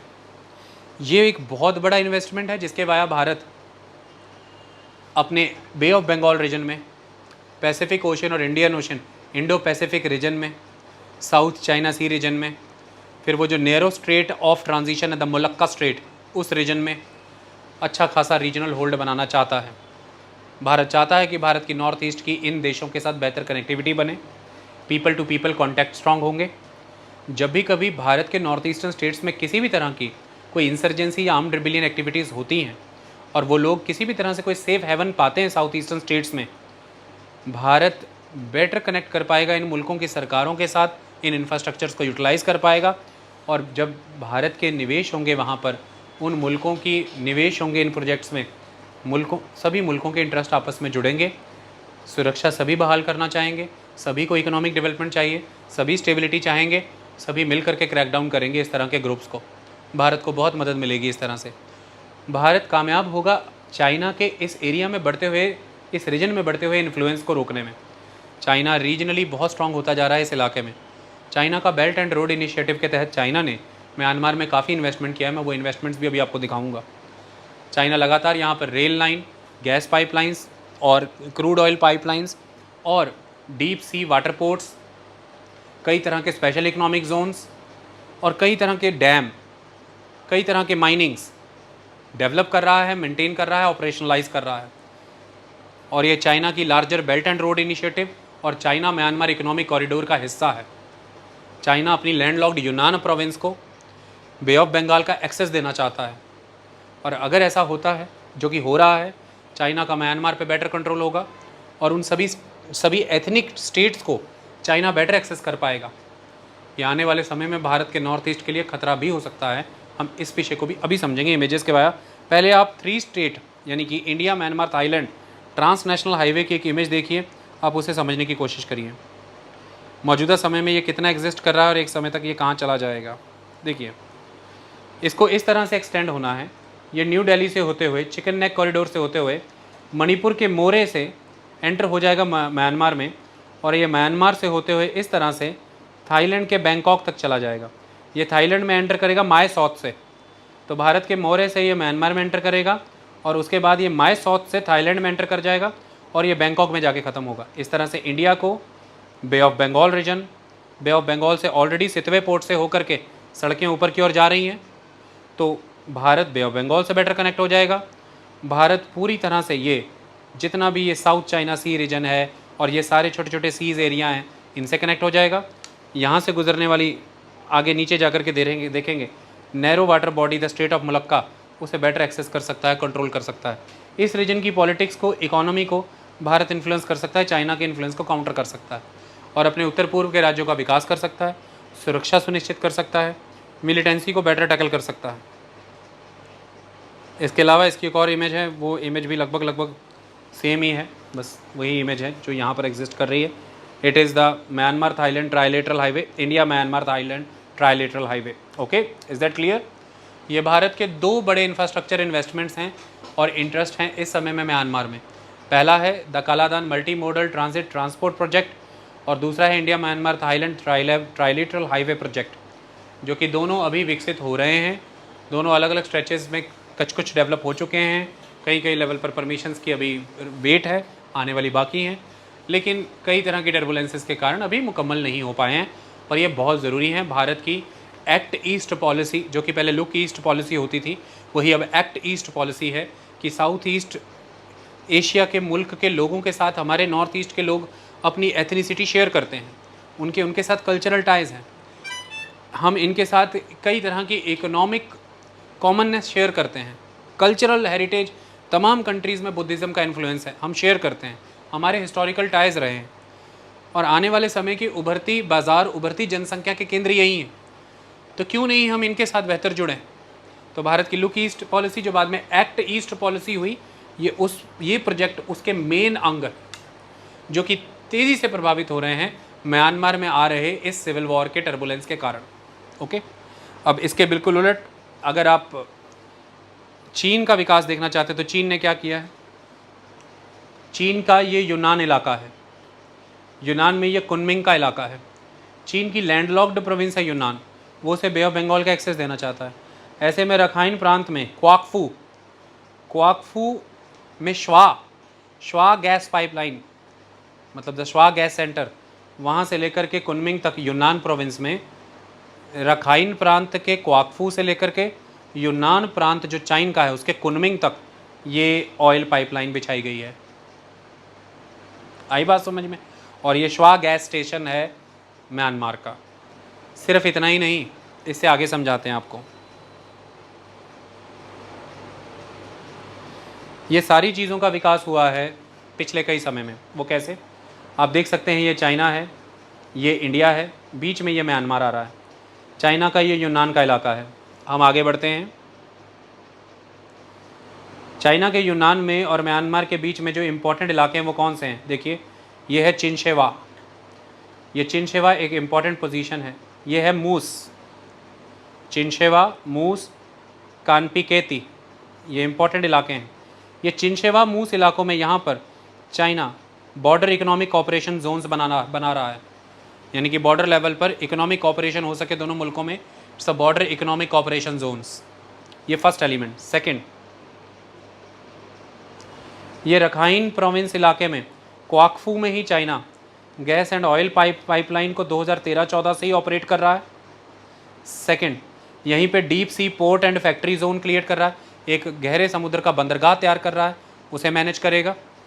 दूसरा, यहाँ से ये गैस पाइपलाइन तो जा ही रही है, लेकिन इसी को यहाँ पर डॉटेड वे में यहाँ पर ये दिखाया है, ये हाई स्पीड रेल लिंक का सेगमेंट 1 है, जो चाइना म्यांमार इकोनॉमिक कॉरिडोर के तहत तैयार किया जाएगा। इसके अलावा इसी इलाके में, क्वाकफू इलाके में, China special economic zone create कर रहा है म्यांमार के लिए, जिसे वो मैनेज करेगा। ये म्यांमार के नॉर्दर्न इलाके में मित्सोन डैम है, जिसको चाइना ये बना करके मेंटेन करेगा। उसके नीचे इन इलाकों में चाइना कई तरह की माइनिंग से हैंडल करेगा। तो ये सब चीज़ें हैं जो चाइना डेवलप कर रहा है, चाहे वो हाई स्पीड रेल लिंक है, चाहे वो डीप सी पोर्ट्स हैं, चाहे वो गैस और किधर चला गया, गैस या ऑयल पाइपलाइंस हैं, और चाहे वो बॉर्डर इकोनॉमिक जोन्स हैं, कॉपरेशन जोन्स हैं, चाहे वो स्पेशल इकोनॉमिक जोन्स हैं, चाहे वो बंदरगाह है। मैं यहाँ पर दिखाना चाहता हूँ, देखिए, Kyaukphyu special economic zone China विकसित कर रहा है। डीप वाटर पोर्ट यहाँ प्लान किया गया क्वाकफू में ही। ये Sino Myanmar oil and gas pipeline है, सिनो मने चाइना, म्यांमार मने म्यांमार। उसके बाद ये मित्सोन डैम, उसके बाद ये लेत्पादोंग कॉपर माइन। ये सारी इंपॉर्टेंट डेवलपमेंट्स म्यांमार में चाइना की है, और चाइना तेज़ी से इन चीज़ों में कामयाब हो रहा है, ये प्रोसेस आगे बढ़ रहे हैं।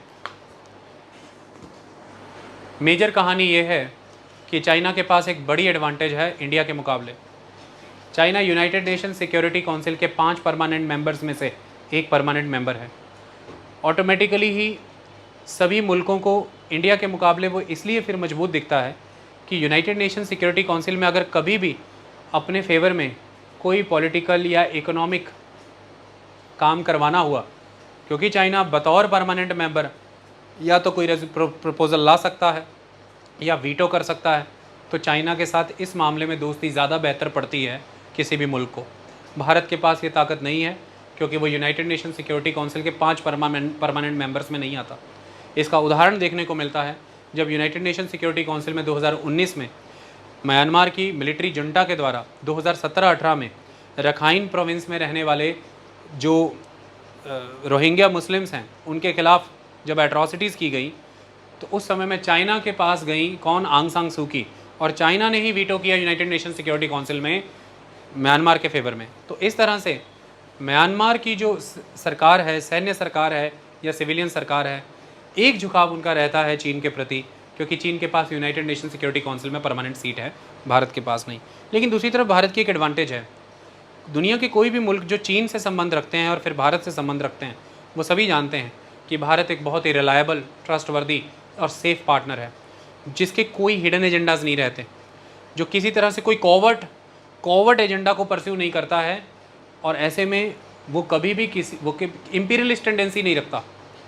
वो आपके यहाँ पर अगर सिविलियन इन्वेस्टमेंट्स कर रहा है तो कल को उसे अपने लिए मिलिट्रीली यूज़ नहीं करेगा, कल को वो आपको पॉलिटिकली कंट्रोल नहीं करने लगेगा, वो जियोपॉलिटिकली आपको मैनेज नहीं करेगा। ये श्रीलंका भी जानता है, ये म्यांमार भी जानता है, ये बांग्लादेश, नेपाल, भूटान, मालदीव सारे जानते हैं। ये चीज़ भारत को चीन के मुकाबले एज प्रोवाइड करती है। क्यों? चीन दुनिया के डेमोक्रेटिक क्लब्स का मेंबर, इंडिया दुनिया के डेमोक्रेटिक क्लब का मेंबर है। इंडिया के ऊपर एक नेचुरल सा ओनस आ जाता है कि जब भी वो कभी ऐसा बिहेव करना चाहेगा कि वो इम्पीरियलिस्ट बिहेव करना चाहे या किसी तरह से लोगों के अधिकारों का हनन होता देख भी वो संबंधों को कंटिन्यू रखता रहे, उसकी डेमोक्रेटिक पोजीशन पर क्वेश्चन आएगा कि इंडिया ने नॉन ह्यूमैनिटेरियन स्टांस कैसे अपनाया, या जिन्होंने ह्यूमैनिटेरियन स्टांस नहीं अपनाया उन्हें कैसे सपोर्ट किया, भारत की लोकतांत्रिक प्लेटफॉर्म का क्या, लोकतांत्रिक छवि और इतिहास का क्या। यहाँ पर तो आपका लोकतांत्रिक स्टैंड नहीं है। इस वजह से भारत पर एक सकारात्मक दबाव अंतर्राष्ट्रीय स्तर पर बनाया जा सकता है, ये सारे मुल्क जानते हैं। तो भारत की रिलायबल, ट्रस्टवर्दी इमेज, भारत की हिस्ट्री बताती है, भारत का डेमोक्रेटिक क्लब का एक प्रबल मेंबर होना ये बताता है कि भारत के साथ संबंध बना करके सुरक्षित महसूस करते हैं। लेकिन दूसरी तरफ सिर्फ सुरक्षित महसूस करने से बात नहीं चलती, प्रैक्टिकली आपको अपने political, economic, cultural agendas pursue कराने हैं। ऐसे में आप देखते हैं कि प्रैक्टिकली कौन इस समय स्ट्रांग है, तो यूनाइटेड नेशन सिक्योरिटी काउंसिल की परमानेंट सीट चाइना को एक स्ट्रांग और सुपीरियर पोजीशन ऑफर करती है। दूसरी बड़ी बात, भारत के नॉर्थ ईस्टर्न स्टेट्स के लिए जितना बड़ा महत्व सिलीगुड़ी कॉरिडोर का या चिकन कॉरिडोर का है, उससे भी इम्पॉर्टेंट एक एलिमेंट है कि नॉर्थ ईस्टर्न स्टेट में पॉपुलेशन कैसी है।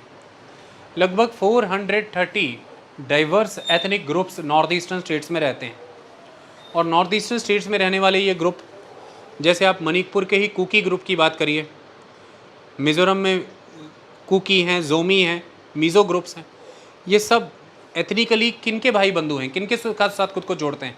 ये म्यांमार के नॉर्थ वेस्ट के जो इलाके हैं, जैसे कि चिन प्रांत के लोग हैं, तो जो चिन स्टेट के लोग हैं, इंडिया के नॉर्थ ईस्टर्न स्टेट्स की जो ट्राइब्स हैं, वो खुद को उन्हीं का भाई बंधु मानती है। इतनी बात क्लियर हुई? मतलब जो म्यांमार के नॉर्थ वेस्टर्न रीजन है, उसकी जो इम्पोर्टेंट स्टेट्स हैं, उन स्टेट्स के जो कम्युनिटीज़ हैं, इन स्टेट्स की जो कम्युनिटी हैं, जैसे कि चिन क्षेत्र के लोग हैं, इन्हीं के साथ भारत के नॉर्थ ईस्टर्न स्टेट्स, खासतौर पर मणिपुर और मिज़ोरम के लोग एक रिश्ता ये मानते हैं कि ये हमारे ही भाई बंधु हैं, एथनिकली हम एक ही हैं। इससे होता क्या है? इससे होता ये है कि इंडिया के नॉर्थ ईस्टर्न एरियाज़ में भी बहुत सी एथनिक आर्म्ड ऑर्गेनाइजेशंस हैं जो अपने अपने एथनिक ग्रुप की आज़ादी की लड़ाई लंबे समय से चल रहे हैं, और इंडिया उनके अगेंस्ट ऑपरेशंस करता है।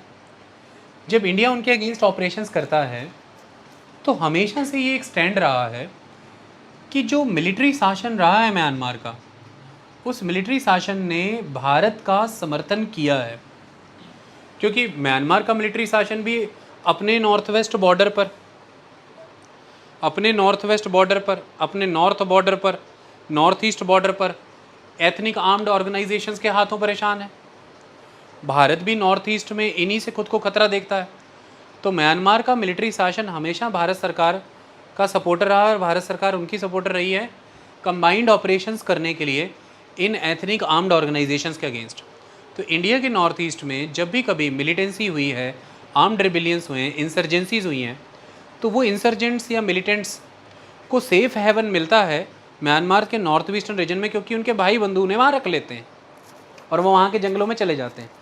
लेकिन लगातार भारत में किसी भी तरह से सीआरपीएफ को या सीमा सुरक्षा बल को या किसी भी सेंट्रल आर्म पुलिस फोर्स पर अटैक कर देना या सेना पर अटैक कर देना और करके म्यांमार में जा कर के शेल्टर ले लेना, भारत जब लगातार इससे तंग आया तो उसने म्यांमार के सहयोग की बात की, और म्यांमार ने जब सहयोग किया तो एक इफेक्टिव क्रैकडाउन इन इंसर्जेंट ग्रुप्स के अगेंस्ट हुआ।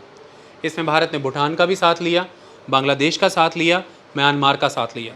ये 3 मुल्कों ने भारत की सहायता की नॉर्थ ईस्टर्न स्टेट्स की इंसर्जेंसीज़ को मैनेज करने में।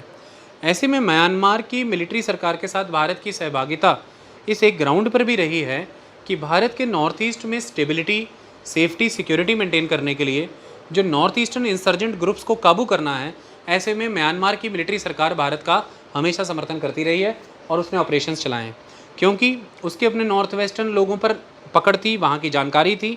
भारत की तरफ से उन्हें यही चाहिए होता था कि राइट क्वालिटी के, राइट इंपॉर्टेंस के इक्विपमेंट्स दे दिए जाएं। बस भारत इस तरह की ट्रेनिंग और डिफेंस इक्विपमेंट देता था, वो अपनी लोकेशंस, अपने खबरी और अपनी ग्राउंड को इस्तेमाल करते थे, और एक मिला जुला ऑपरेशन होता था जिससे कि इंसर्जेंट्स को क्रैकडाउन कर दिया जाता था। बहुत भारी पैमाने पर भारत को मदद मिली है नॉर्थ ईस्टर्न एरियाज़ में इंसर्जेंसीज़ को कंट्रोल करने की इसकी मदद से।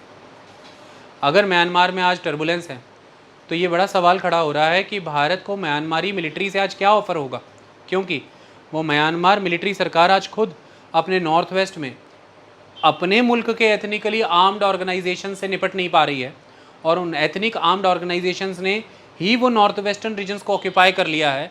तो आने वाले समय में भारत में अगर किसी तरह की एथनिक आर्म्ड ऑर्गेनाइजेशंस एक्टिवेट होती हैं या जो एक्टिवेट हैं, ये किसी तरह की घटना अगर भारत में करती हैं और नॉर्थ वेस्ट ऑफ म्यांमार में जाके शेल्टर लेती हैं, तो मिलिट्री सरकार कितनी का कामयाब है भारत को किसी तरह से भी कोई रेस्क्यू या सपोर्ट एक्सटेंड करने के लिए, क्योंकि वो तो खुद अपने मुल्क में अपनी ज़मीन इन इलाकों में गंवा चुकी है और वहाँ के एथनिक आर्म्ड ऑर्गेनाइजेशन ज़्यादा स्ट्रॉन्ग हो चुकी है। अब तक भारत का मिलिट्री सरकार के साथ एक नज़दीकी क्यों रही, हमने आपको बताई, और आगे के लिए भारत सरकार को नॉर्थ ईस्ट की सेफ्टी सिक्योरिटी के लिए कैसे कदम उठाने चाहिए, उसके लिए हम क्या बताना चाह रहे हैं कि भारत को इन एथनिक ग्रुप्स के साथ भी और इन पीपल डिफेंस फोर्सेस के साथ, यानी कि जो ऑपोजिशन विंग्स हैं, किसी न किसी तरह से ये कंसिडरेशंस करनी पड़ेंगी कि भारत समय रहते इनके साथ भी बातचीत करके चले। क्यों? क्योंकि हेविली सपोर्ट कर रहा है चाइना इन 3 ब्रदरहुड अलायंसेस को। चाइना ये तर्क देता है कि मेरी इन्वेस्टमेंट्स हैं, मेरे इंटरेस्ट हैं म्यांमार में, मेरे इंटरेस्ट हैं बे ऑफ बंगाल में, साउथ ईस्ट एशिया में।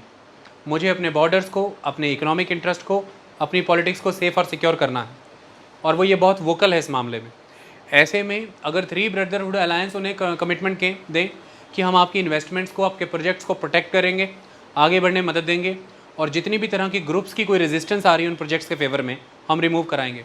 तो चाइना आर्म्स देता है, फंड्स देता है, ऐसा माना जाता है इन ऑर्गेनाइजेशंस को। और म्यांमार की सैन्य सरकार का ये लगातार आरोप है कि चाइना ही शान स्टेट, काचिन स्टेट, इन जगहों पर मजबूती से 3 ब्रदरहुड अलायंस को सपोर्ट कर रहा है, पैसा दे रहा है, हथियार दे रहा है और ट्रेनिंग दे रहा है, इवन कई तरह की इंटेलिजेंस इन्फॉर्मेशन भी दे रहा है। लेकिन दूसरी तरफ चाइना ही मिलिट्री की, सैन्य सरकार की भी बीच बीच में मदद कर रहा है, वो उसको भी सपोर्ट कर रहा है, क्योंकि वो बहुत क्लियर है कि मुझे मेरे इंटरेस्ट प्रोटेक्टेड चाहिए। जहाँ पर चाइनीज़ मिलिट्री सरकार, जहाँ पर म्यांमारी मिलिट्री सरकार उसे प्रोटेक्ट कर सकती है, मैं वहाँ पर उनके वाया प्रोटेक्ट कराऊंगा। जहाँ पर मुझे लग रहा है कि एथनिक आर्म्ड ऑर्गेनाइजेशंस और जो पीपल डिफेंस फोर्सेस हैं, यानी कि ये सारी ब्रदरहुड अलायंस, ये मेरे इंटरेस्ट को प्रोटेक्ट कर सकती हैं, तो मैं इनके साथ आगे बढ़ूंगा। तो चाइना का स्टैंड ये है कि वो दोनों फ्रंट के साथ आगे बढ़ रहा है। वो चाइना की मिलिट्री का भी समर्थन दे रहा है, मिलिट्री मजबूर है इस मामले में उसका समर्थन लेने के लिए, और वो जानती भी है कि ये हमारे ऑपोजिशन में जो ग्रुप्स हैं ये उनकी भी सहायता कर रहा है, ये उनको भी समर्थन दे रहा है।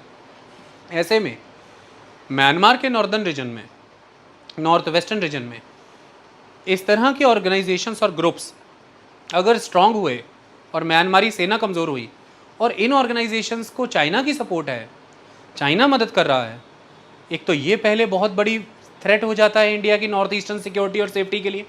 इंडिया की पोजीशन वीक हो रही है। क्यों? क्योंकि आने वाले समय की अगर सच्चाई ये होने वाली है कि आज 50% म्यांमार इन ऑर्गेनाइजेशंस ने जीत लिया, कल को पूरा भी जीत सकते हैं, सैन्य सत्ता, सैन्य शासन खत्म हो सकता है और आगे जाकर के एक सिविलियन सरकार आ सकती है जो कि इन आर्म्ड ऑर्गेनाइजेशंस की सपोर्ट से आएगी। और ऐसे में वो सिविलियन सरकार तो नहीं भूलेगी कि संघर्ष के समय में हमारा साथ किसने दिया था, और ऐसे में लगातार चीन अगर उन्हें आज समर्थन दे रहा है तो आने वाले समय में भी चीन अपने हक में उनसे फैसले करवाएगा। कई तरह के और एग्रीमेंट्स होंगे, कई तरह के और पैक्ट होंगे, और हो सकता है वो उन पर दबाव भी बनाए कि भारत से दूरी बनाई जाए या भारत को बाहर किया जाए। जैसा इस समय जो प्रो चाइनीज़ गवर्नमेंट है मालदीव में, राष्ट्रपति मुइज़ू, वो लगातार भारत पर दबाव बना रहे हैं कि अपने सैनिक वापस बुलाइए। हर रोज़ वो नई नई डेडलाइन दे रहे हैं कि अपने सैनिकों को वापस बुलाइए। और मालदीव्स जिसके साथ भारत के इतने गहरे संबंध थे, अब तक हर तरह से भारत वहाँ पर मौजूद रहता था, आज भारत मजबूर है वहाँ पर अपने सैनिकों को वापस बुलाने के लिए, क्योंकि वहाँ के राष्ट्रपति ये नहीं चाहते। चुनावी वायदों में उन्होंने कहा था कि हम भारतीय सेना को वापस भेजेंगे, और सब जानते हैं कि उनका एक प्रो चाइना स्टैंड है, और सबसे पहले उन्होंने चीन का ही चुनाव किया वहाँ जाने के लिए, जबकि मालदीव राष्ट्रपति भारत आया करते थे। तो ऐसे में अगर आने वाले समय में अगर ये एक सच बनता है कि मिलिट्री सैन्य शासन म्यांमार में हारेगा और ये ऑर्गेनाइजेशंस जीतेंगी और एक सिविलियन सरकार इनके समर्थन से बनती है, तो लगातार इनका समर्थन चीन ने पहले ही करना शुरू कर दिया, ये भांपते हुए कि ऊँट किस करवट भी बदले बैठे, ऊँट किस करवट भी बैठे, हर करवट में हमें ही फ़ायदा हो। चीन म्यांमार की मिलिट्री सरकार को भी एक लेवल पे सपोर्ट जा रही है और रिबेल ऑर्गेनाइजेशंस को भी जा रही है। तो जिस भी रूप में ऊँट करवट बदलेगा, जो भी नतीजे कल को आएंगे हमारे हक में आएंगे। फिलहाल हम अपने इंटरेस्ट प्रोटेक्ट करके चल रहे हैं।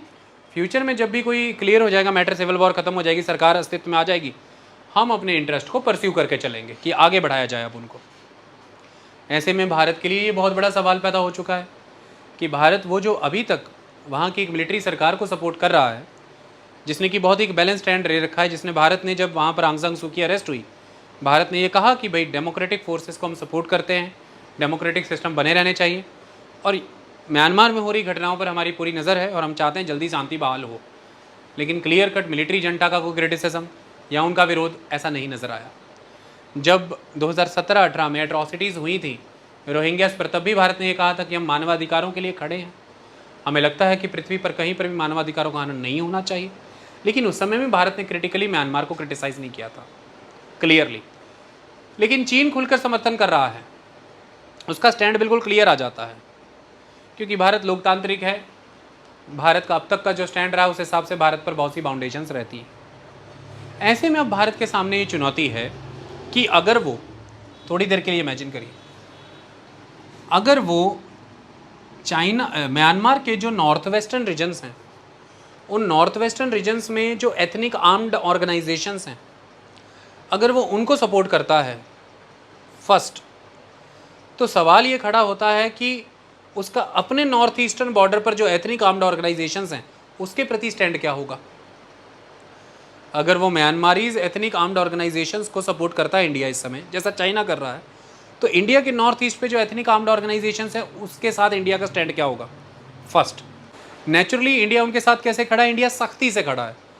जो अपने मुल्क में भारत के एथनिक आर्म्ड ऑर्गेनाइजेशंस हैं नॉर्थ ईस्टर्न स्टेट्स में, इंडिया सख्ती से उनके साथ डील कर रहा है। और वो ऑर्गेनाइजेशंस अपने बॉर्डर के पार नॉर्थ वेस्टर्न म्यांमार में नॉर्थ वेस्टर्न म्यांमार की ऑर्गेनाइजेशंस के साथ बॉन्ड शेयर करती हैं। सबसे पहली चीज़ तो ये है। तो भारत अगर उन एथनिक आर्म्ड ऑर्गेनाइजेशंस को सपोर्ट करता है तो भारत के नॉर्थ ईस्ट में भारत अपने मुल्क में एथनिक आर्म्ड ऑर्गेनाइजेशंस को हवा दे रहा है, ऐसा मैसेज जाएगा। या भारत एक सॉफ्ट पॉलिसी अपना रहा है, या भारत एक स्पेस ऑफर कर रहा है कि आप अपनी एथनिसिटी पर बेस्ड अपने आप के लिए एक पॉलिटिकल फ्रीडम ले सकते हैं, ऐसा मैसेज जाएगा। ये पहली बात। अच्छा, दूसरी बात, भारत अगर नॉर्थ ईस्ट में, अगर इस समय में देखें तो नॉर्थ ईस्ट में जो ग्रुप डीएक्टिवेट हो रखे थे या मिलिट्री जंटा के सपोर्ट के कारण हमने उन्हें ख़त्म कर दिया था, अब नॉर्थ वेस्ट में दोबारा से एथनिक आर्म्ड ऑर्गेनाइजेशन एग्जिस्टेंस में आई हैं।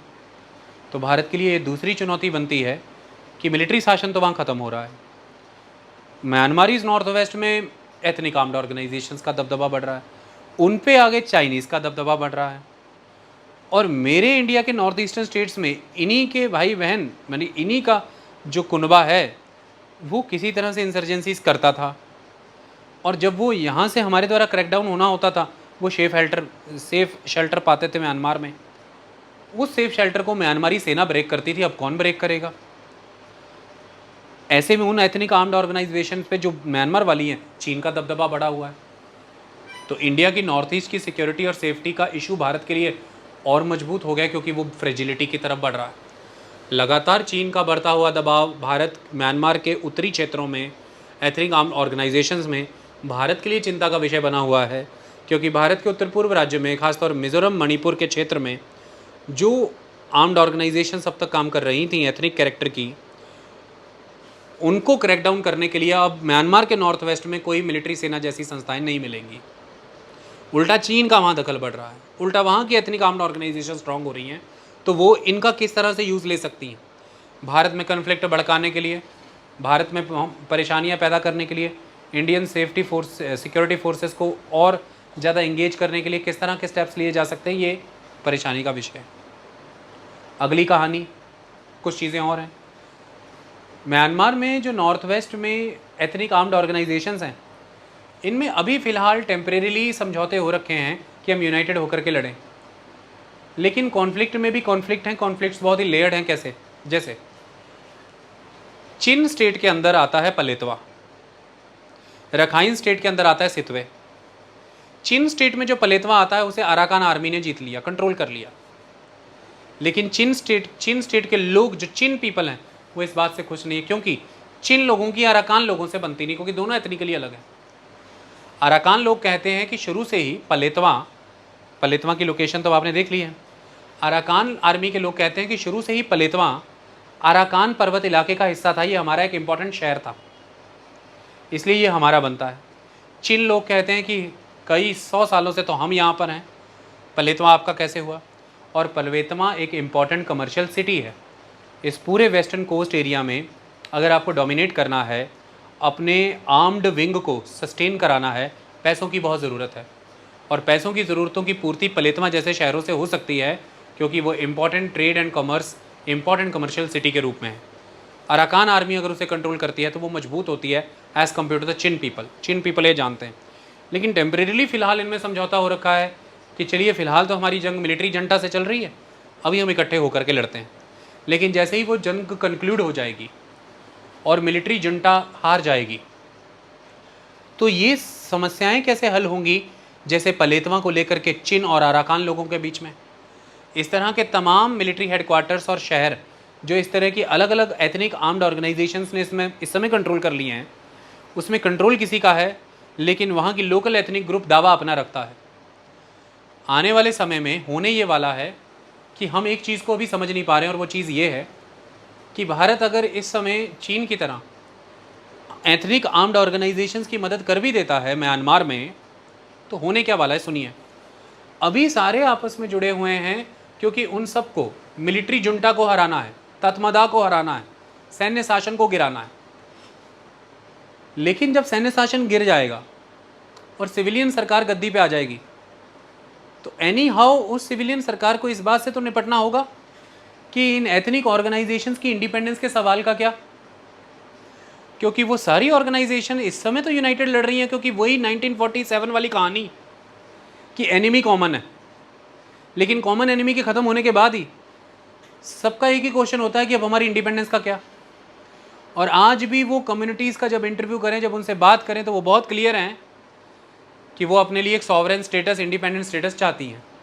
तो अभी तो वो थ्री ब्रदरहुड अलायंस या किसी भी तरह की एक अलायंस बना के लड़ रही हैं, क्योंकि दुश्मन कॉमन है, मिलिट्री जुंटा। लेकिन जब सिविलियन सरकार आ जाएगी, तो उस सिविलियन सरकार के सामने तो फिर ये चुनौती बनी है कि इन सारी एथनिक ग्रुप्स को कैसे अकोमोडेट करना है, कैसे इंडिपेंडेंट आइडेंटिटी प्रोवाइड करनी है, इनको कैसे अकोमोडेट करके चलना है। तो अभी तो खुद ही क्लियर नहीं है कि जंग के ख़त्म होने के बाद वाले म्यांमार में सो कॉल्ड सिविलियन गवर्नमेंट जिसे ये बनाना चाहते हैं, उस सिविलियन गवर्नमेंट के द्वारा ही इन्हें क्या स्टेटस दिया जाना है, क्या ट्रीटमेंट होना है। और तब क्या ऐसे में उस सिविलियन गवर्नमेंट को फिर से अपने मुल्क की सेना यानी कि तत्मदा की ज़रूरत नहीं पड़ जाएगी। तो ये सवाल बनता है कि भारत अगर तत्मदा से बिगाड़े भी, सेना से बिगाड़ के भी चले अभी, तो कितना का बिगाड़ सकता है, किस ग्राउंड पे बिगाड़ सकता है।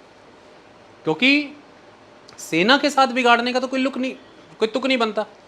सेना में अधिकारी हैं, अधिकारी को आप ऑटोक्रेट कह सकते हैं, डिक्टेट कह सकते हैं, कुछ भी हो सकता है, जो कि इस समय मिलिट्री जुंटा के जनरल को कहा जा रहा है। लेकिन ओवरऑल म्यांमारीज आर्मी के साथ अगर आप बिगाड़ते हैं, तो क्या म्यांमारी आर्मी का इम्पोर्टेंस और रोल आने वाले दिनों में, जब वहाँ पे सिविलियन गवर्नमेंट आ जाएगी, इनका इम्पोर्टेंस और इनका रोल रिड्यूस होने वाला है? क्या किसी भी तरह से वो ख़त्म होने वाला है? अगर ऐसा होता तो जब नेशनल लीग फॉर डेमोक्रेसी वहाँ पर आई थी और आंग सान सू की गद्दी पर बैठी थी, तो फिर म्यांमारी सेना का वर्चस्व और प्रभाव तो कम हो जाना चाहिए था। लेकिन म्यांमारी सेना का प्रभाव तो कम नहीं हुआ। इवन आंग सान सू की को कई सहमतियाँ और समझौते उनके साथ बनाने पड़े। तो यहाँ पर भारत के सामने एक बड़ा सवाल खड़ा है कि किन शर्तों पर, किन आधारों पर एथनिक आर्म्ड ऑर्गेनाइजेशन के साथ हम आगे बढ़ें, पहला। दूसरा, किस आधार पर पूरी तरह से military organisation, institution of Myanmar को हम पीछे कर दें और नकार दें। और आने वाले समय में क्रांति खत्म होने के बाद, अगर किसी सिविल वॉर खत्म होने के बाद जो सिविलियन गवर्नमेंट बनेगी, वो कितनी स्टेबल रहने वाली है, और इतने एथनिक ग्रुप जो आज यूनाइटेड हैं, इनके इंडिपेंडेंट होने के इंटरेस्ट को वो कैसे सर्व करेगी, कैसे अकोमोडेट करेगी। North western region of the Myanmar में स्टेबिलिटी कैसे आएगी। ये सारे सवाल भारत के सामने खड़े हैं। ऐसे में चीन खड़ा है, ऐसे में तेज़ी से बढ़ते एथनिक आर्म्ड ऑर्गेनाइजेशंस के प्रभाव क्षेत्र की सवाल खड़े हैं। ये सारी चीज़ें और सॉल्यूशंस को हम टटोलेंगे पार्ट 3 में। Thank you so much.